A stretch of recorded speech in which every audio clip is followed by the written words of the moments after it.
महाराष्ट्रातील 10वीच्या सर्व विद्यार्थी मित्रांचं मनापासून स्वागत. आजच्या व्हिडिओमध्ये आपण एक फायनल स्ट्रॅटेजी ठरवणार आहोत, एक एंड गेम स्ट्रॅटेजी, की आपला मराठी ग्रामर आणि उपयोजित लेखनवाला पार्ट असा कोणता सेक्शन आपण केला पाहिजे की आपल्याला जास्तीत जास्त मार्क येतील.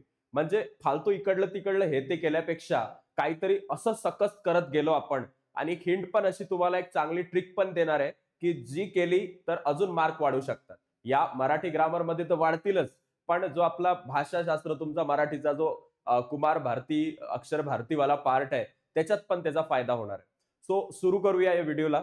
या व्हिडिओमध्ये आपण मराठी व्याकरण आणि उपयोजित लेखन या दोन्ही घटकाबद्दल डिटेलमध्ये जे आहे ते बोलणार आहोत आणि याच्यामध्ये जे काही आपल्या सगळ्या गोष्टी आहेत त्या पाहूया.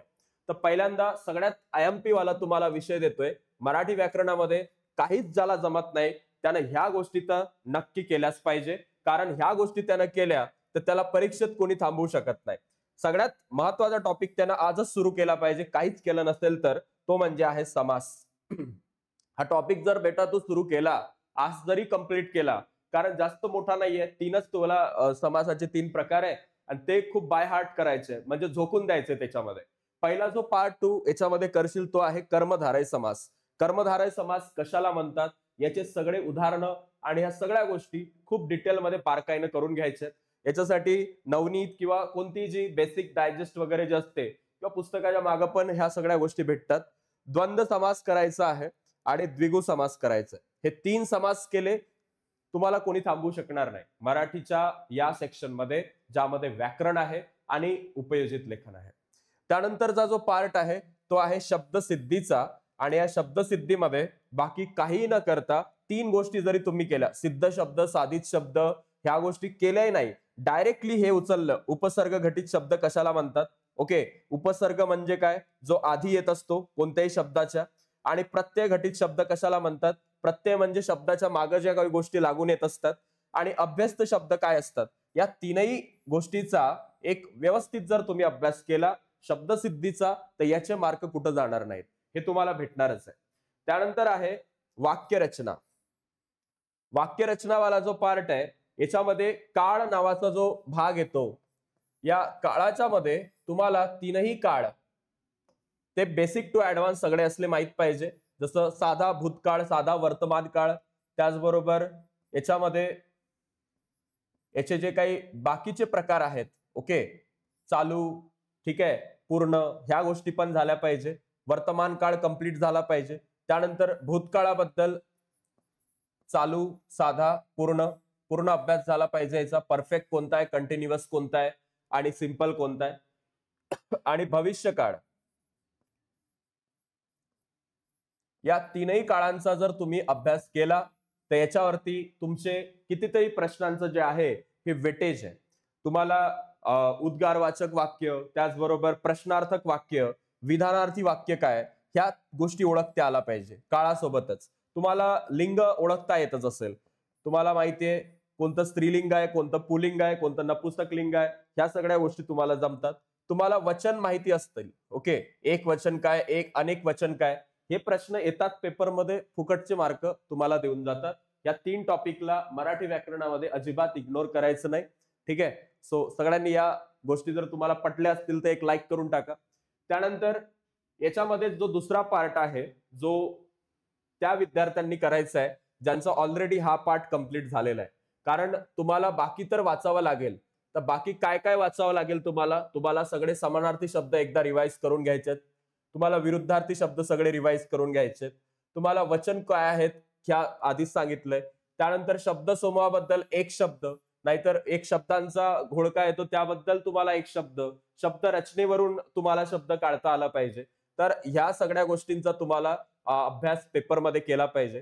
त्यानंतर पारिभाषिक शब्द मोस्ट याच्यामध्ये आपण अंडररेटेड म्हणू शकतो.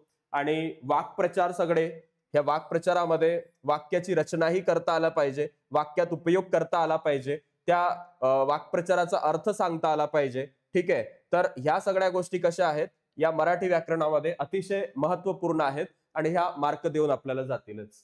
त्यानंतर अलंकार. बरेच विद्यार्थी 9वी मध्ये आहे म्हणतात, 9वीत आहे हा टॉपिक, पण बघा ना, तुम्हाला उपमा, यमक, अनुप्रास ह्या गोष्टी ओळखायला लावतात ना, ह्या गोष्टी कुठं आठवतात माहितीये तुम्हाला?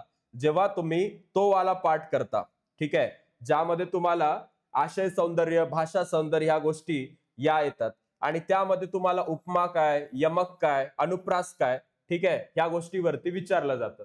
आणि हे अलंकाराचं स्वरूप, अलंकाराचे प्रकार आणि त्याचा वाक्यामध्ये एखादा जर आपल्याला विचारलं तर ते आलं पाहिजे. याचा एक व्हिडिओ अलंकाराचा आपल्या चॅनलवरती स्पेशली अपलोडेड आहे आणि याचा तुम्हाला त्या सेक्शन मध्ये फायदा होईल. ओके, ते रसग्रहण करायचं असतं ना तुम्हाला, त्या रसग्रहणामध्ये या सेक्शनचा अतिशय महत्वपूर्ण तुम्हाला वापर करता येईल, त्याचा फायदा होईल. त्यानंतरचा जो पार्ट आहे उपयोजित लेखनाचा आहे. यामध्ये सगळ्या गोष्टी डिवायडेड आहेत 5 मार्काला, 6 मार्काला, ठीक आहे.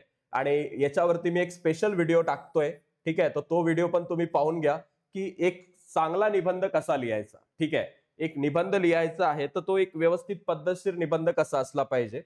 उपयोजित लेखनाच्या पार्टमध्ये पत्रलेखनावरती आपण आधी बोललेलो आहे. तुम्हाला माहितीये 2 प्रकारचे पत्र असतात, एक औपचारिक, एक अनौपचारिक पत्र असतं आणि अनौपचारिक पत्रांमध्ये आणि औपचारिक पत्रामध्ये औपचारिक पत्र तुमच्यासाठी महत्वाचे आहेत. कारण याच्यामध्ये जे 3 प्रकार येतात, मागणी पत्र, तक्रार पत्र, ह्या सगळ्या ज्या गोष्टी, विनंती पत्र वगैरे, तर ह्या गोष्टी पेपरमध्ये दरवर्षी रिपीट होत आहेत. त्याचबरोबर सारांश लिहायला येतो, जो की मी म्हणेल स्किप करायचा ऑर मध्ये जर आला तो तर. जाहिरात लेखनाचा पार्ट तुम्हाला जर चांगला जमत असेल तर हा फॉलो करा. बातमी लेखन तुम्हाला जमत असेल, बातमी लेखन करायचं. कथा लेखन, निबंध लेखन, याच्यात निबंध लेखनामध्ये प्रसंग लेखन काय, आत्मकथन काय, वैचारिक लेखन काय आहे, या सगळ्या गोष्टीचा बारकाईनं पुन्हा पुन्हा प्रॅक्टिस आपण करत राहिलो तर आपल्याला याच्यामध्ये कोणी थांबवू शकत नाही. तर या सगळ्या गोष्टी आपण या दोन्ही सेक्शन मध्ये पाहिलेल्या आहेत आणि महत्वाच्या तुमच्या काही अजूनही या विषयाबद्दल हे असतील, म्हणजे तुम्हाला वाटत असेल की यामध्ये मला एखाद्या टॉपिक मध्ये डाऊट आहे, ठीक आहे, आणि तो डाऊट सॉल्व्ह करायचा आहे तर त्याची कमेंट तुम्ही करू शकता, तो सोडवला जाईल. कोणत्या गोष्टीमध्ये जास्त काठिण्य वाटतं, ठीक आहे, कोणता जास्त हार्ड सेक्शन वाटतो तेही तुम्ही सांगू शकता. तर थँक्यू सो मच. या व्हिडिओमध्ये तुम्हाला बऱ्याच ज्या क्लिअरन्स असतील गोष्टींबद्दलचा आला असेल. पुढील व्हिडिओमध्ये आपण निबंधाबद्दल जे आहे टोटल डिस्कस करणार आहोत की निबंध कसा लिहायचा आणि त्याच्यामध्ये 8 पैकी 8 मार्क कसे घ्यायचे. सो धन्यवाद. भेटूया आता आपण पुढील व्हिडिओमध्ये.